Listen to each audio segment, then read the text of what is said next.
wabarakatuh. Kami dari kelompok 9 akan menjelaskan mengenai evaluasi dan pengawasan UMKM. Langsung saja kita ke poin yang pertama, yaitu fungsi evaluasi bagi pelaku UMKM.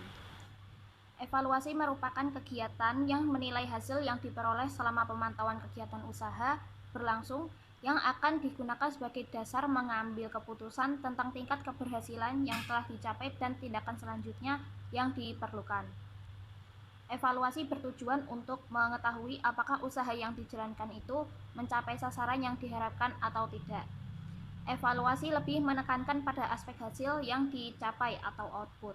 Evaluasi baru bisa dilakukan jika usaha yang dilaksanakan telah berjalan setidaknya dalam suatu periode atau tahunan. Implementasi evaluasi kinerja UMKM memiliki manfaat sebagai berikut. Yang pertama, UMKM memiliki keputusan yang akurat, objektif, dan transparan terhadap pencapaian sasaran bisnis dan kinerja karyawan. Yang kedua yaitu manajemen kinerja membantu UMKM untuk memperbaiki kinerja organisasi dari berbagai aspek, termasuk diantaranya aspek finansial, operasional, dan sumber daya manusia. Yang ketiga yaitu UMKM mengambil salah satu keputusan, yaitu untuk memotivasi karyawan dalam memberikan kinerja terbaik serta sebagai dasar pemberian penghargaan bagi karyawan. Yang keempat yaitu evaluasi dapat digunakan sebagai bahan referensi untuk penyusunan program pengembangan karyawan. Yang terakhir yaitu membantu pemangku perusahaan untuk belajar lebih banyak mengenai kebijakan, program, dan kegiatan usaha yang sedang dijalankan. Selanjutnya akan disampaikan oleh Devi Putri Maharani.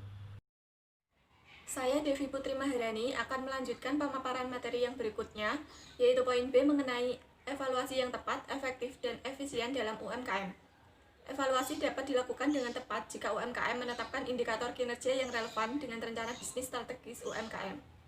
Evaluasi dilakukan melalui pengumpulan dan analisis informasi yang berhubungan dengan tingkat kinerja bisnis atau karyawan secara keseluruhan. Indikator kinerja adalah ukuran kuantitatif atau kualitatif yang menggambarkan tingkat pencapaian sasaran yang telah ditetapkan sebelumnya. Indikator kinerja diantaranya meliputi yang pertama pengukuran kinerja hasil, yaitu indikator yang menunjukkan hasil akhir dari sebuah tindakan atau kegiatan. Contohnya, pendapatan, laba bersih, pangsa pasar, dan kepuasan pelanggan. Yang kedua, pengukuran kinerja proses adalah indikator yang mengukur kinerja suatu proses atau tindakan yang mengukur kinerja mencapai kesuksesan. Contohnya, ketepatan waktu pengiriman barang, persentase keluhan pelanggan yang diselesaikan, dan jumlah sales cost yang dilaksanakan dalam proses tertentu. Penetapan indikator untuk kegiatan evaluasi kinerja UMKM harus memenuhi kriteria Smart C yang meliputi yang pertama spesifik, yang kedua achievable atau realistis, yang ketiga relevan, yang keempat time bound atau batasan waktu, dan yang kelima challenging atau menantang. Selanjutnya, langkah-langkah yang bisa dilakukan dalam evaluasi kinerja UMKM diantaranya sebagai berikut. Yang pertama, UMKM menetapkan rencana strategis, program kerja, dan target yang ingin dicapai dalam waktu tertentu. Misalnya, target penjualan per tahun, target keuntungan per tahun. Yang kedua, UMKM menetapkan indikator kinerja yang relevan dan target yang ingin dicapai dari masing-masing indikator kinerja. Yang ketiga, dalam proses eksekusi, dilakukan pengukuran seberapa jauh target telah tercapai. Yang keempat, secara berkala, dalam bulanan, triwulan, atau semesteran, dilakukan evaluasi kinerja perusahaan sebagai dasar tindakan perbaikan dan peningkatan kinerja. Dan yang terakhir, hasil pencapaian perusahaan dijadikan referensi pemberian penghargaan dan konsekuensi kepada karyawan. Terima kasih. Untuk materi selanjutnya akan disampaikan oleh Mbak Fathihatul Jalila. Baik, saya akan menjelaskan poin C, yaitu fungsi pengawasan bagi pelaku UMKM. Controlling adalah mengukur dan membetulkan kegiatan-kegiatan bawahan untuk menjamin sesuainya kejadian-kejadian dengan rencana. Mengukur pelaksanaan kerja dengan sasaran-sasaran dan rencana-rencana. Menunjukkan penyimpangan-penyimpangan negatif yang ada, dan mengambil tindakan pembetulan untuk penyimpangan-penyimpangan itu agar membantu menjamin terlaksananya rencana-rencana. Fungsi pengawasan di sini adalah untuk memastikan seluruh rangkaian kegiatan yang telah direncanakan, diorganisasikan, dan diimplementasikan dapat berjalan sesuai dengan target yang diharapkan sekalipun. Berbagai perubahan terjadi dalam lingkungan dunia bisnis yang dihadapi. kegiatan dalam fungsi pengawasan, yaitu yang pertama, mengevaluasi keberhasilan dalam pencapaian tujuan dan target bisnis sesuai dengan indikator yang telah ditetapkan. Yang kedua, mengambil langkah klarifikasi dan koreksi atas penyimpangan yang mungkin ditemukan. Yang ketiga, melakukan berbagai alternatif solusi atas berbagai masalah yang terkait dengan pencapaian tujuan dan target bisnis. Selanjutnya akan disampaikan oleh teman saya yang lain. Selanjutnya yaitu poin D, pengawasan yang cocok, efektif, dan efisien dalam UMKM. Yang memegang kendala penting dalam mewujudkan efektivitas organisasi adalah seorang manajer ya. Menurut Peter Vedukter, prestasi seorang manajer dapat diukur berdasarkan dua konsep, yaitu yang pertama efisien dan efektif. Bagaimana sih manajer yang efisien dan efektif itu?